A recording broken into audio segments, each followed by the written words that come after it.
Hoje, dia do Senhor, por isso nos achamos aqui reunidos na disposição de exaltar o nome do nosso Deus, Senhor e Salvador. Nós damos, assim, boas-vindas a todos os irmãos para este momento tão sublime de adoração a Deus. Os que nos visitam, sejam também bem-vindos para associar conosco esforços no sentido de adoração, porque somente Deus é digno, de fato, da gratidão através da adoração. O culto dirigido tão somente a Ele, o nosso Deus, Pai, Filho, Espírito Santo. Portanto, louvai ao Senhor, vós todos os gentios, louvai-o todos os povos, porque muito grande é a sua misericórdia para conosco, e a fidelidade do Senhor subsiste para sempre. Aleluia. Nós vamos cantar em louvor a Deus o hino de número 214, Grata Memória.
Convido a igreja a pôr-se em pé, vamos louvar a Deus numa oração.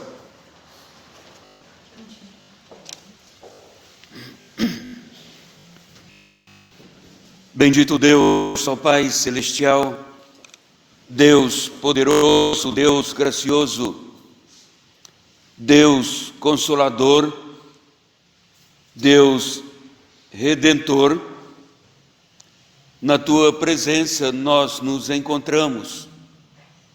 Estamos diante do Teu trono de graça como igreja para receber graça, receber favor.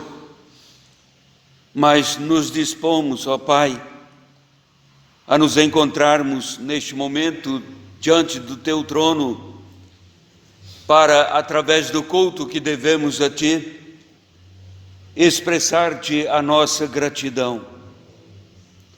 Somos-te agradecidos, Senhor, porque muitas são as tuas dádivas para conosco. Dia a dia recebemos das tuas mãos ricas bênçãos, bênçãos incontáveis. Nem sabemos mencionar, tantas são as bênçãos, mas, sobretudo, a bênção da Tua presença conosco, propiciando a segurança, a paz, dando o discernimento para a vida quanto ao rumo a ser seguido. Nós adoramos o Teu nome e somos-te agradecidos, porque o Senhor enviou-nos a salvação através do Teu Filho unigênito, Cristo, o Salvador. Somos-te agradecidos porque o Senhor nos deu o conhecer esta salvação. É a Tua graça tão somente agindo sobre a igreja, agindo em nossa vida. E então temos esta salvação graciosa em Cristo Jesus. Temos mais, temos a segurança desta salvação. Muito obrigado, porque assim como nos ensina a Tua palavra, recebemos o Teu consolo, tanto na vida quanto na morte, porque Tu és o Consolador, o Encorajador, o Deus presente, e com Tua presença gloriosa no culto agora dirigido a Ti, Senhor, pedimos estejas o Senhor mesmo, conduzindo todas as partes deste culto, tornando digno de Ti, abençoando para que este culto seja realizado tão somente em função da Tua glória e para a nossa edificação espiritual. Portanto, fica conosco, abençoe-nos não só agora, mas sempre em nossa vida. Receba o nosso louvor. Nós oramos em nome de Jesus. Amém. Podeis sentar, irmãos, na palavra de Deus, conforme o segundo livro das Crônicas, no 7º capítulo, no segundo livro das Crônicas, no 7º capítulo, os versos 13 e 14 dizem: se eu cerrar os céus, de modo que não haja chuva, ou se ordenar aos gafanhotos que consumam a terra, ou se enviar peste entre o meu povo, se o meu povo, que se chama pelo meu nome, se humilhar e orar e me buscar e se converter dos seus maus caminhos, então eu ouvirei dos céus e perdoarei os seus pecados e sararei a sua terra. Vamos cantar o hino 305 do Inário, Quando fraco me sentir.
Diz a palavra de Deus, como Deus falando ao seu povo, Deus falando a sua igreja.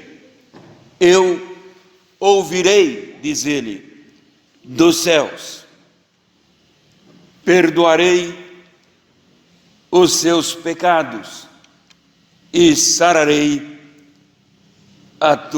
a sua terra. Eu ouvirei. Mas será que Deus está ouvindo? Ele disse que sim. E quando Deus fala, a sua própria palavra é o penhor de que se realizará, se cumprirá. A própria palavra de Deus é um penhor, é uma garantia de que Ele faz o que Ele diz fazer.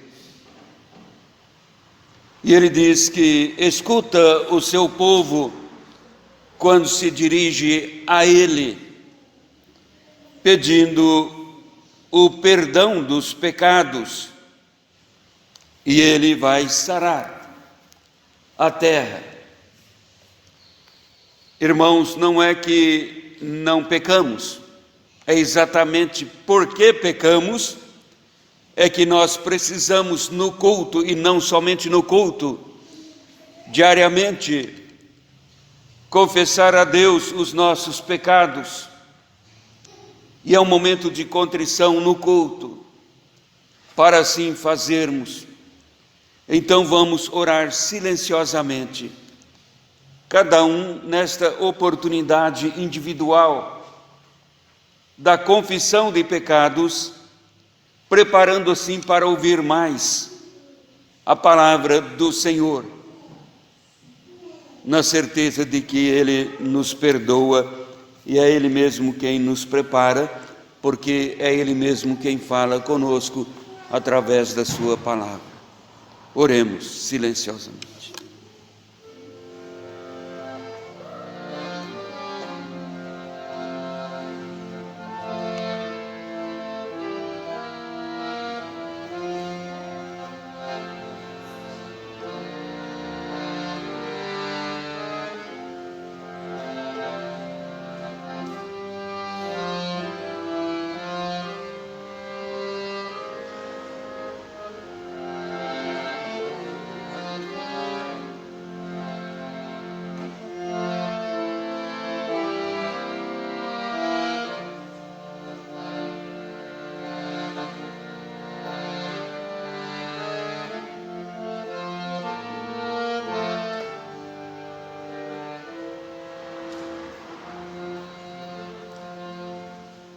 Senhor, com os corações contritos, nós continuamos na Tua presença. Nós estamos aqui, de fato, exaltando o Teu nome, mesmo indignos como somos. Mas fazemos através da fé, pela fé como um dom do alto, que o Senhor mesmo dispensou à Tua igreja. Nós, pela fé, colocamos também na Tua presença os nossos anseios, colocamos diante do Senhor os nossos erros, pecados, com os quais temos entristecido o Senhor. Ah, quantas vezes agimos contrário à Tua palavra, fomos impulsionados pela força da própria carne, fomos impulsionados por vontades transitórias, terrenas, ideais, não compatíveis ao Teu ensino. Entristecemos o Teu Espírito Santo, mas nós pedimos o Teu perdão, como igreja na Tua presença. E pedimos também a Tua ajuda para caminharmos mais em harmonia com o Teu querer eterno, caminharmos mais de acordo com a Tua vontade. Ensina-nos assim fazer, sustenta-nos para assim vivermos.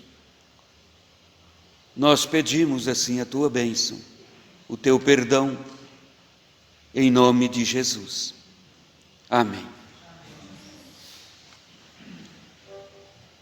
Vamos cantar o hino 320, com preces nos lábios.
E então nós vamos dar oportunidade para as crianças virem aqui à frente. A professora Zuleide tem a oportunidade.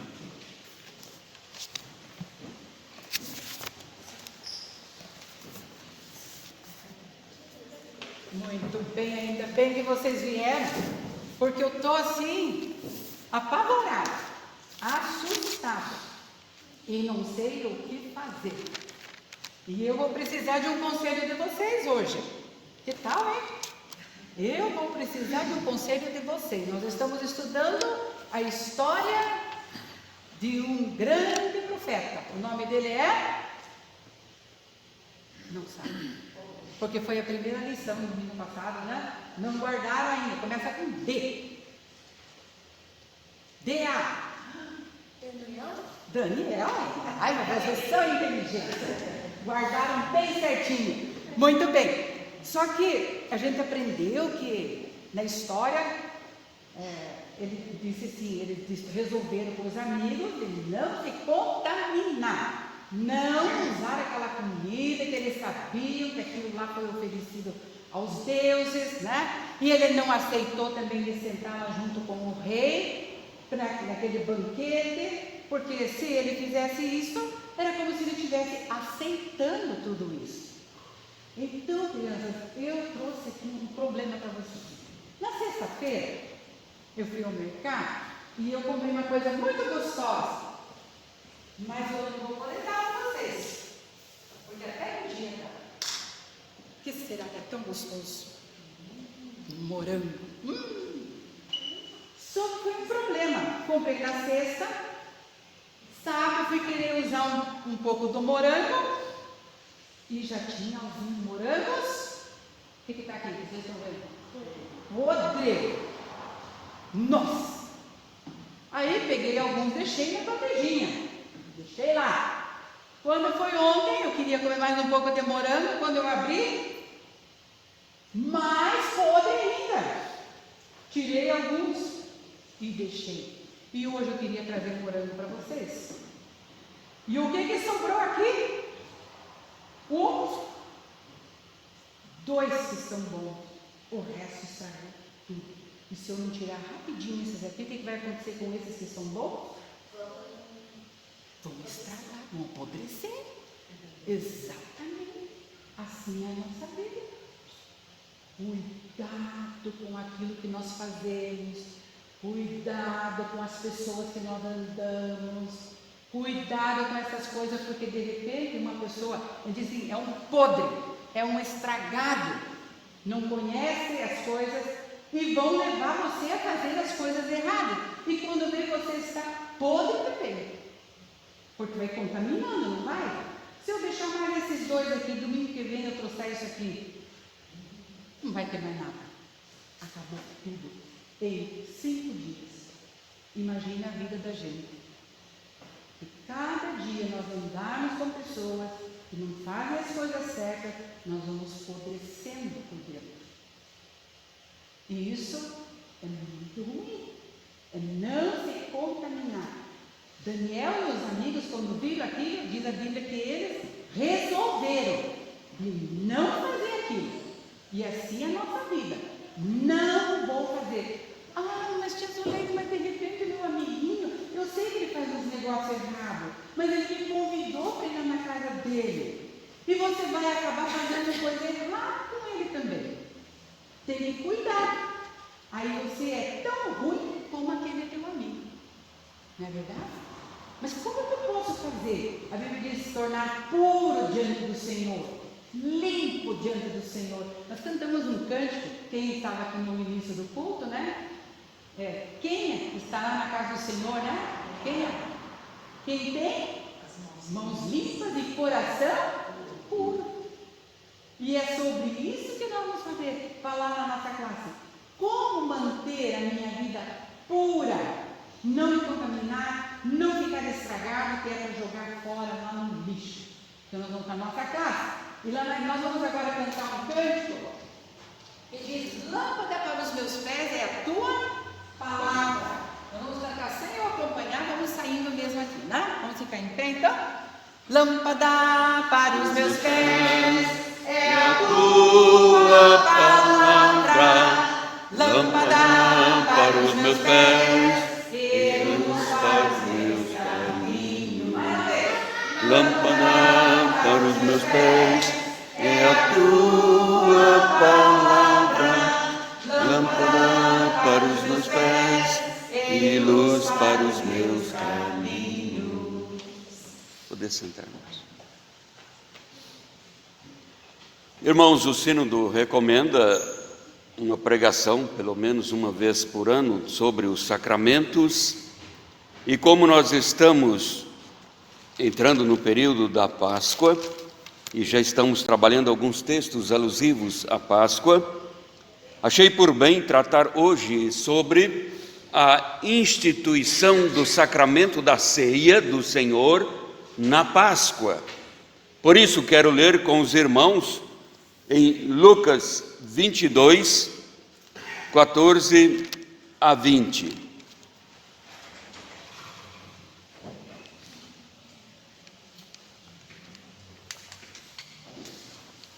Lucas 22, 14 a 20. Nós vamos fazer essa leitura alternando nos versículos. Ela está aqui projetada para ajudar os irmãos. Lucas 22, 14 a 20. Chegada a hora, pôs-se Jesus à mesa e com ele os apóstolos. E disse-lhes: tenho desejado ansiosamente comer convosco esta taça antes do meu sofrimento. Pois vos digo que nunca mais a comerei, até que ela se cumpra no reino de Deus. E tomando o cálice, havendo dado graças, disse: recebei e reparti entre vós. Pois vos digo que, de agora em diante, não mais beberei do fruto da videira, até que venha o reino de Deus. E tomando o pão, tendo dado graças, o partiu e lhes deu, dizendo: isto é o meu corpo oferecido por vós, fazei isso em memória de mim. Semelhantemente, depois de cear, tomou o cálice, dizendo: este é o cálice da nova aliança no meu sangue, derramado em favor de vós. Então, irmãos, conforme o evangelista Lucas, Jesus se encontrava em reclusão tranquila, estava com os seus discípulos. Era Páscoa. Estavam ocupando a sala da casa de um amigo para a refeição pascal. Era, na verdade, um cenáculo mobiliado e preparado para esta festividade.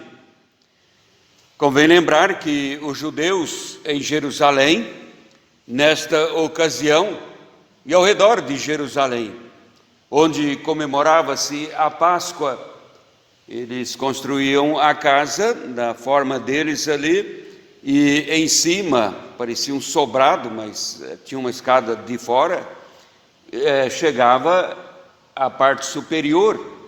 Esta parte superior não era desdobrada em salas, era uma sala grande, geralmente para a celebração das festividades de Israel, a Páscoa. E por isso, os peregrinos judeus que chegavam em Jerusalém não tinha custo algum. Durante o período da Páscoa, quanto à moradia, eles ficavam nesses lugares, eram recebidos nestas casas, e o máximo que era permitido o dono da casa cobrar por locação era o couro do cordeiro que era oferecido. Ele utilizava aquela pele do cordeiro, né, certamente depois de curtida para vender ou então para alguma finalidade na própria casa. E Jesus então utilizou um espaço assim de um amigo seu.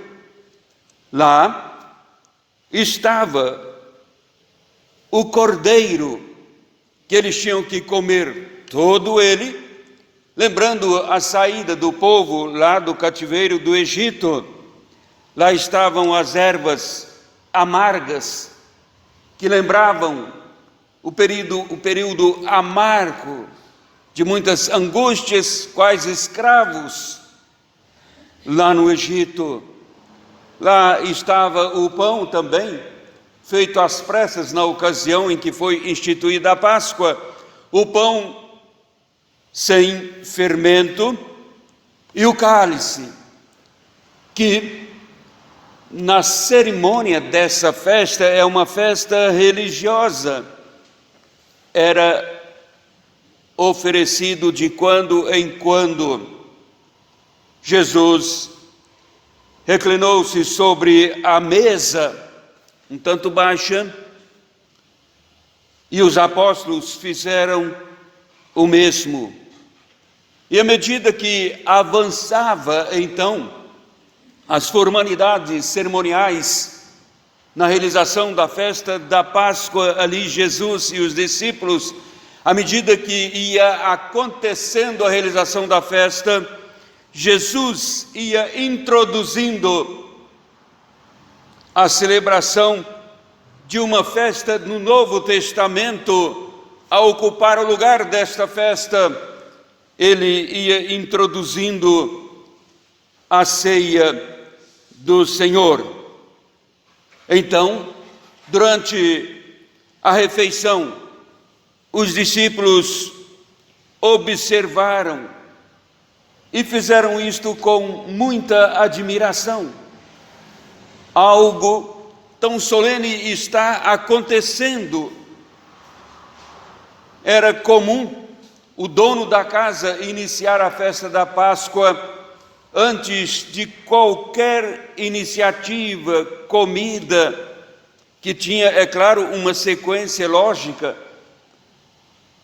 Então o dono da casa fazia uma oração, e certamente Jesus fez esta oração com os discípulos, e eles observaram. Por isso, na Santa Ceia sempre nós falamos, e Jesus orou, vamos orar também. É assim. Eles prestaram atenção, tomados por uma admiração quando Jesus tomou o pão, aquele pão tão fino, sem fermento, e partiu em pedaços, abençoou e entregou para os discípulos distribuir entre eles, como está no verso 19, e tomando um pão, tendo dado graças, o partiu e lhes deu, dizendo: isto é o meu corpo oferecido por vós, fazei isto em memória de mim. Mas não é o pão da Páscoa. Jesus está introduzindo aqui o sacramento da ceia, e depois então ele toma o cálice. Ali são os elementos da Páscoa. Ele pega o cálice de vinho, distribui, e também diz, como está no verso 20, depois de cear, tomou o cálice, dizendo: este é o cálice da nova aliança no meu sangue, derramado em favor de vós.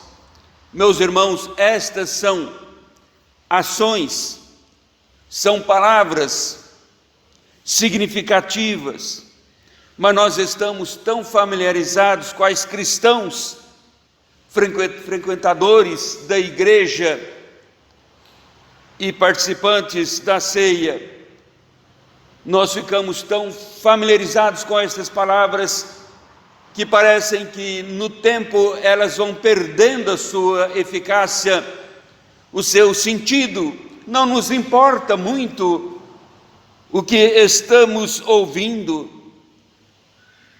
não impacta mais tanto quanto deveria, mas são palavras que ensinam a visão que Jesus tinha a respeito da sua própria morte. Por isso podemos ver aqui, inicialmente, o prazer do Senhor Jesus naquela Páscoa com os discípulos. No verso 15, nós lemos: e disse-lhes Jesus: tenho desejado ansiosamente comer convosco esta Páscoa, antes do meu sofrimento. Tudo estava preparado conforme o planejamento do próprio Senhor Jesus, porque no capítulo 22, no 7º e 8º versículos, nós lemos: chegou o dia dos pães asmos, em que importava comemorar a Páscoa.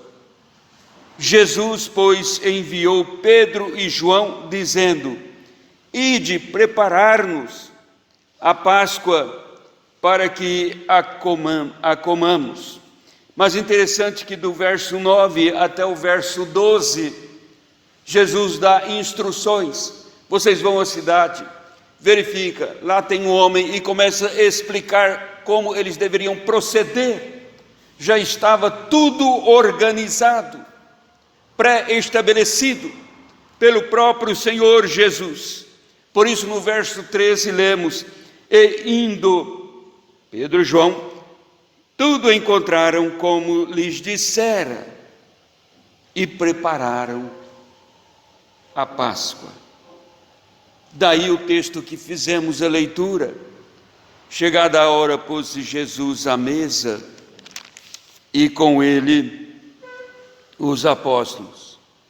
Jesus então revela o desejo de comer com os discípulos esta Páscoa.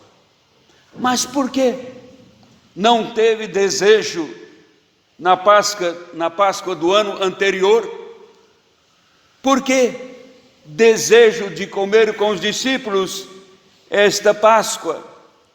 Parece-nos, irmãos, que Jesus não está aqui pensando na refeição. Ora, eu quero comer o cordeiro, aquele cordeiro, a carne do cordeiro saborosa, Vamos ver como vocês conseguiram temperar esta carne. Nada disso está em vista aqui. Não. Jesus não estava pensando na comida em si, na refeição, mas Jesus estava pensando na mudança do sentido que ele daria àquela festa, dando assim um valor mais alto, um valor mais profundo para os corações. Então, irmãos, o anseio de Jesus não é simplesmente comer esta Páscoa. Se os irmãos observarem como a Bíblia é mesmo a palavra de Deus, inesgotável palavra, de ensinos graciosos e ricos demais, porque Lucas escrevendo, e ele estava lá, ele então disse-lhes Jesus: tenho desejado ansiosamente, e ele diz, comer esta Páscoa. Não, ele diz, comer convosco, comer com vocês, discípulos, esta Páscoa. Ah, mas como quero festejar agora com vocês, comendo com vocês desta Páscoa. Jesus sabia o que a sua morte, como ela aconteceria dentro de poucas horas. E ele sabia o que a sua morte faria por aqueles discípulos e por toda a sua igreja sempre. E seria então isto lembrado agora sempre também, não na ceia pascal, mas na Santa Ceia, no sacramento da ceia. De maneira que, irmãos, o anseio do Senhor pelo encontro ali era especialmente por causa da instituição da ceia do Senhor e o que isto significaria dali por diante. Ele dá a esta festa da Páscoa o sentido de uma festa para a sua despedida dos discípulos. Então ele prepara os discípulos para instituir o sacramento da ceia, que passou a comemorar a sua morte. A Páscoa, meus irmãos, é uma festa, mas a Páscoa é uma festa somente com atos exteriores. Eles reuniam no cenáculo, no salão, e tinha um momento próprio para a oração, para comer da erva amarga, trazendo à lembrança o sofrimento no passado, e então servia-se o cálice, para comer agora do pão, passava-se então o cálice, para comer o cordeiro, e assim por diante. Era a Páscoa com estes sinais somente cerimoniais, externos.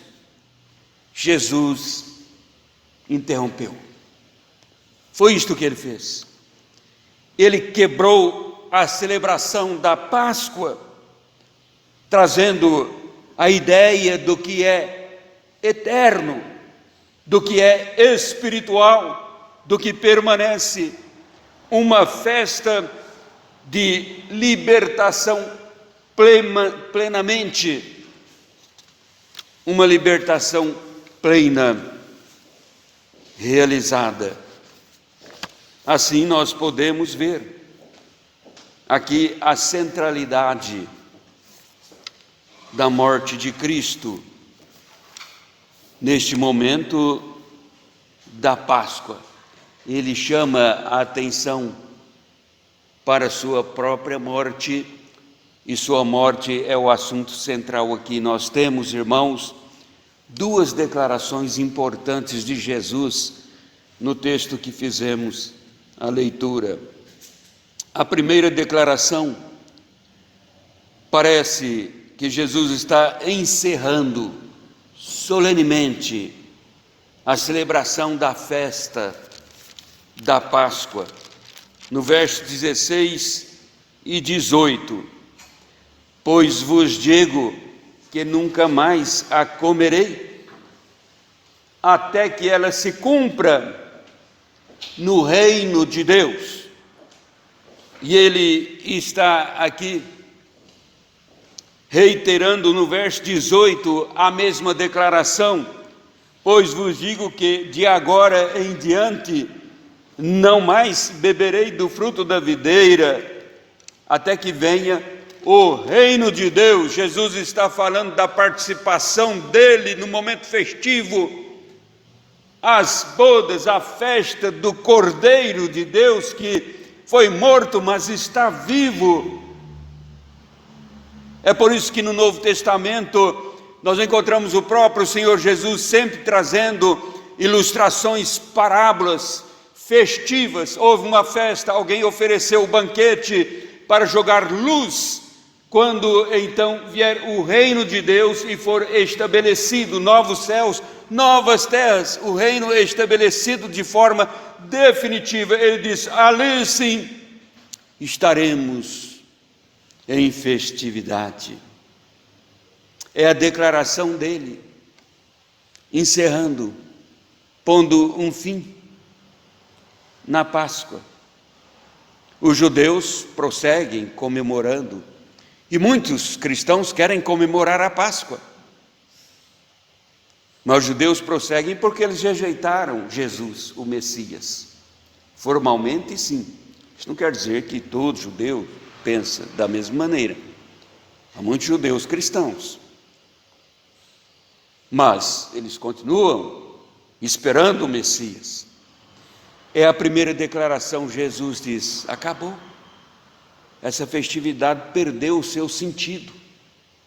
Foi muito importante à medida que ela veio sendo realizada e evoluindo até cumprir o seu papel. Mas agora acabou. Daí a segunda declaração para instituir, com a mesma solenidade que estava encerrando a Páscoa, com a mesma solenidade, uma nova festa agora está sendo instituída no lugar da Páscoa, no verso 19 e 20, como lemos. Por isso ele toma o pão, era o alimento ali que fazia parte da Páscoa. Ele usa os elementos. Tendo dado graças, o partiu, lhes deu, dizendo: isto é o meu corpo oferecido por vós. O meu corpo oferecido por vós. Veja bem, há uma diferença. Não é o meu corpo, é o meu corpo oferecido por vós. Fazei isto em memória de mim. E também disse, depois de cear, tomou o cálice, dizendo: este é o cálice do Novo Testamento. Novo Testamento, novo pacto, o pacto da graça. Este é o cálice da nova aliança. Ele não está dizendo: este é o sangue, bebei dele. Ele está dizendo: é o cálice da nova aliança, no meu sangue, derramado em favor de vós. O sangue derramado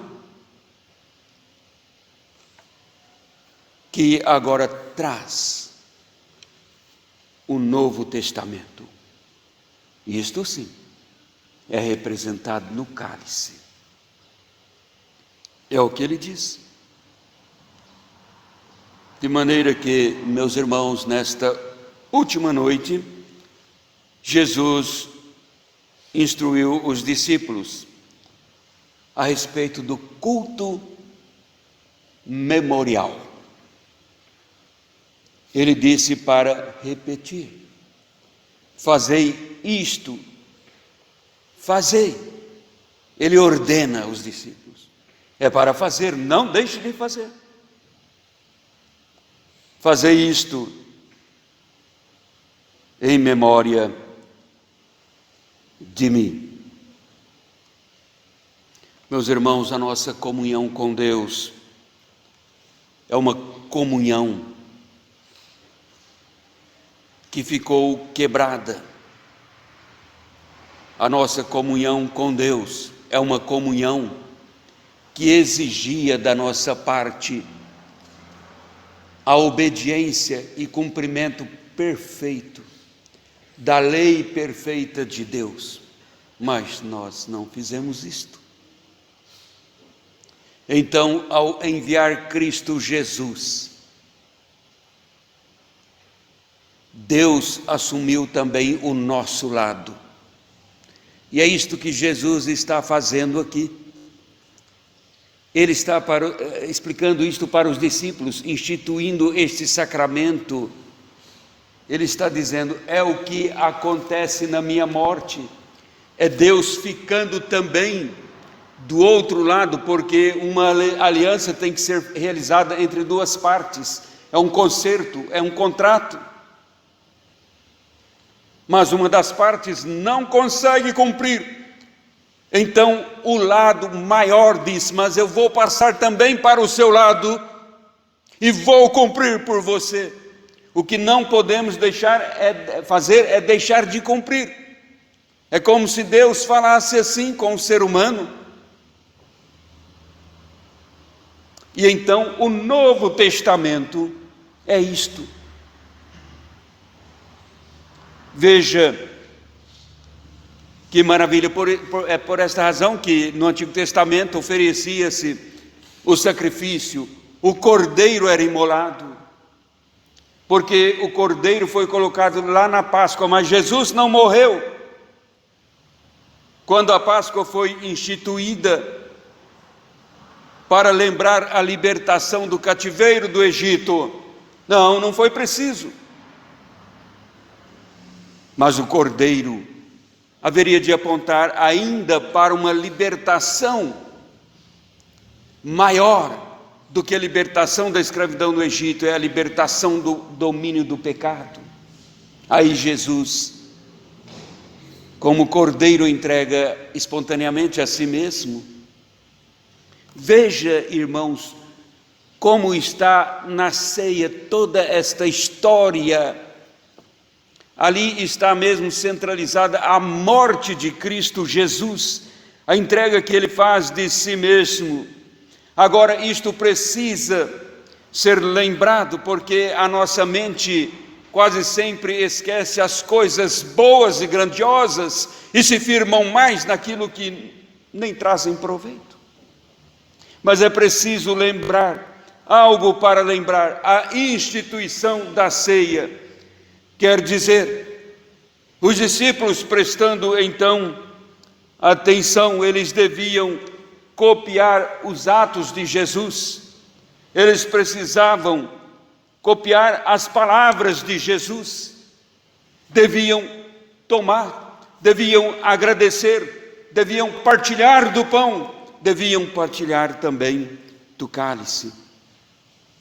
Quanto ao pão, Jesus disse: isto é o meu corpo que é dado por vós.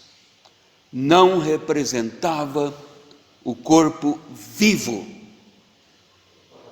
de Jesus, mas representava o corpo sendo entregue por ele na cruz. É disso que participamos. do corpo, não aquele corpo que estava ali celebrando a festa da Páscoa, instituindo a ceia, mas o corpo entregue na cruz. De igual forma, o vinho, o cálice, este é o meu sangue derramado em favor de vós. Não representava o sangue que estava correndo naquele momento nas veias de Jesus enquanto ele falava, mas representava o sangue que seria vertido, o sangue vertido, o sangue derramado, isto sim, na sua morte. E Jesus diz: em memória de mim, vocês vão fazer isto, em lembrança. Isto é que se chama, irmãos, sacramento. Sacramento é assim, tem esse significado.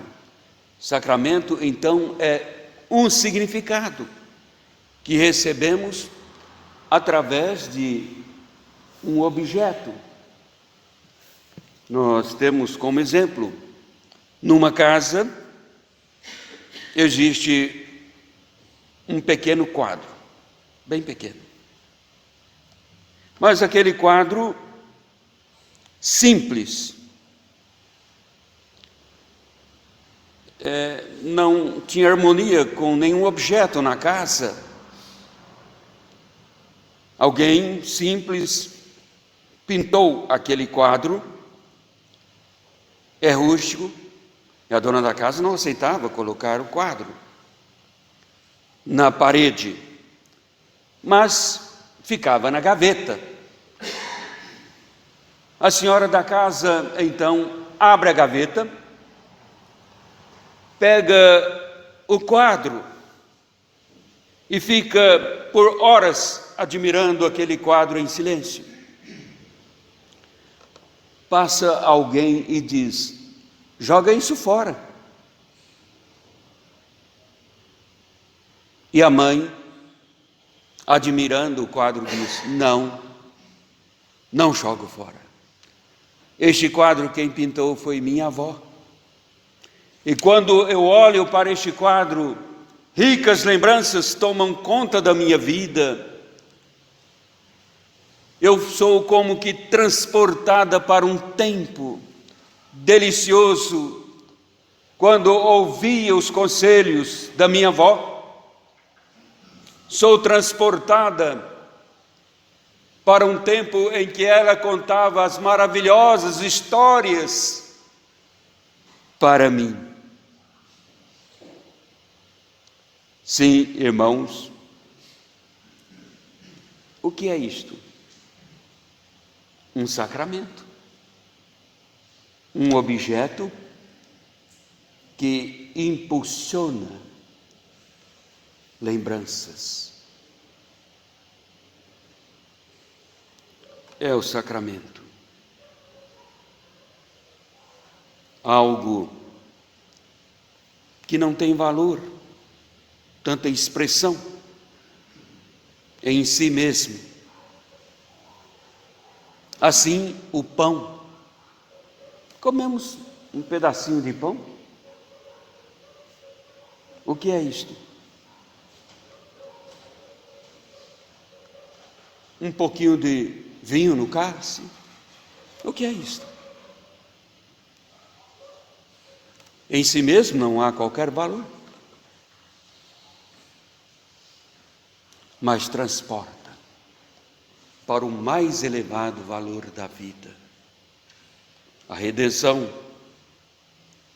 em Cristo Jesus. De maneira que, irmãos,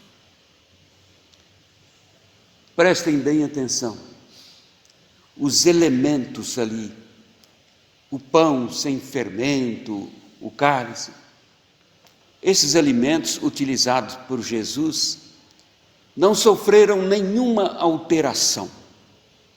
O pão continuou sendo pão, o vinho continuou sendo vinho, não sofreram nenhuma alteração.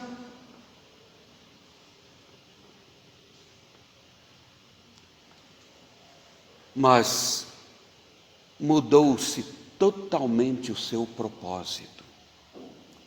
Enquanto os judeus na festa da Páscoa tinham que olhar para frente até que o Cordeiro de Deus fosse ofertado espontaneamente na cruz do Calvário, agora a igreja olha para o passado, para trás, para ver que no Cordeiro há vida.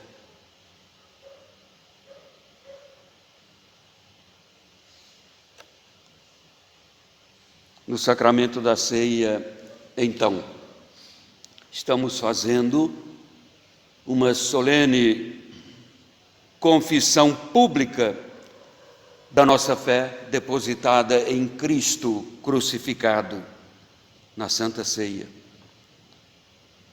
Nela, estamos fazendo uma solene declaração de que é nosso desejo espontâneo sofrer com Cristo, porque com Ele nós sofremos e com Ele então reinaremos. E sofremos com Cristo, por Cristo. Na Santa Ceia, solenemente testemunhamos que é nosso firme propósito imitar a vida do nosso Senhor e Salvador Jesus Cristo, como viveu no cumprimento da sua missão sobre a terra. Então, irmãos, estaremos celebrando a ceia do Senhor no próximo domingo. Como chegaremos à mesa do Senhor? Com que qualidade de solenidade estamos ao redor da mesa do Senhor? Com que discernimento estamos realizando este culto memorial, o sacramento da ceia? Estejamos refletindo um pouco mais, lendo as referências bíblicas um pouco mais durante a semana e participando de uma forma bem consciente, porque a Santa Ceia também é uma festa, como a Páscoa, mas é uma festa solene. Dela devemos todos participar. Que Deus nos abençoe. Nós vamos cantar o hino 279, Morri na cruz por ti.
Nós vamos dar oportunidade agora aos irmãos para o recolhimento das ofertas.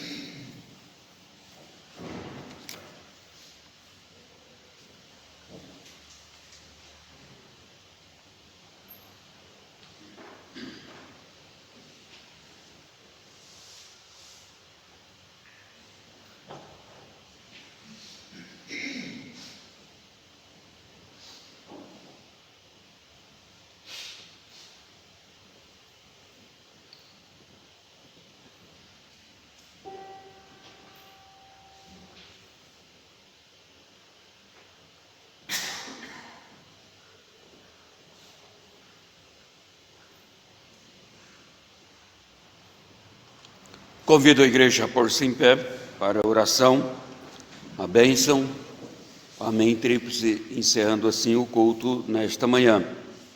Vamos orar.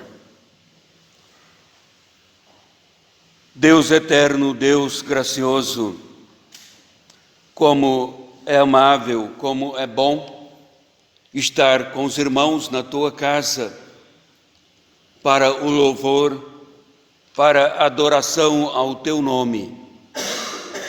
Como é agradável vivermos a comunhão com o Senhor.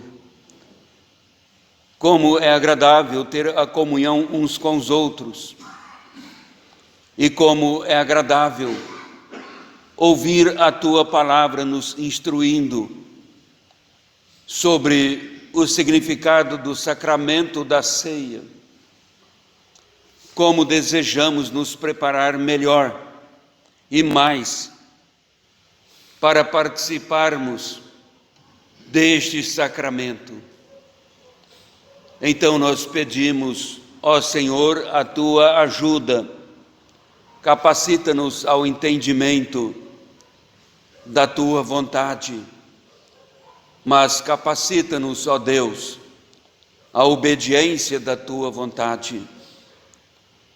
Estejas conosco, prepara-nos para participarmos da ceia, tal como Jesus também planejou, preparou aqueles discípulos para a instituição deste sacramento.